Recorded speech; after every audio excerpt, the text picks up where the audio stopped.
All right, well, if you haven't been paying attention to the AUDL and the Madison Radicals, you missed on a pretty big thing here. Tim DeBile, the head coach of the Madison Radicals, championship bound, and they ended up taking home. Didn't have to go very far. You got the championship finally, and let's talk about it, Tim. Yeah, I mean, it felt really, really good. 6 years of getting really close, and then finally, I mean, this is the 6th year, finally getting it done at home in front of a really big crowd. Both Saturday and Sunday was really rewarding for the players and the fans and staff and kind of everyone who's put a lot of time into this over the last 6 years.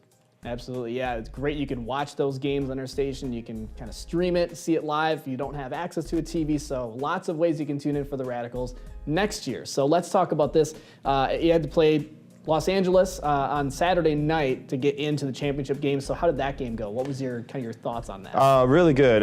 They came out a little nervous, I think. We jumped all over them, went up 9-3. They kind of made a run kind of at the late in the third quarter, got it within 5 or 6, and then we kind of pulled away again. Got it up to 9, I think, and then they ended up cutting it in the last few minutes. But it was never really in doubt, and I think the final score was 24-19. So it was a big crowd. Everyone was really excited. The players played the best I've seen them play all season. We really just came out and focused and just jumped all over them and got that lead. And I think it was LA's first time in a championship weekend.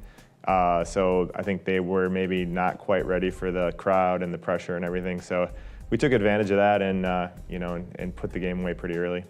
Well, nothing better to have that time of everything coming together to be in the playoffs and with when that's happening. So obviously that results in the championship. The other game that was happening was Dallas and New York, but we're running a little bit short on time. So I wanted to get into your matchup with Dallas, who ended up obviously winning that game to go to the championship against you guys. So what was your kind of thoughts on that coming into that game? And obviously it turned out in your favor, but what were your thoughts initially? Well, it's hard to know how you're going to match up. I mean, Dallas beat Raleigh 3 times this year. They were 14-1 coming into the finals weekend, 15-1 when we played them. And we lost to Raleigh by 8, so we weren't quite sure how we'd match up. But pretty much after the first quarter, we kind of got things under control, and we kind of held the lead through the second. And the third quarter was really where we kind of helped put it away. We scored a goal right at the end of the third that put us up 3.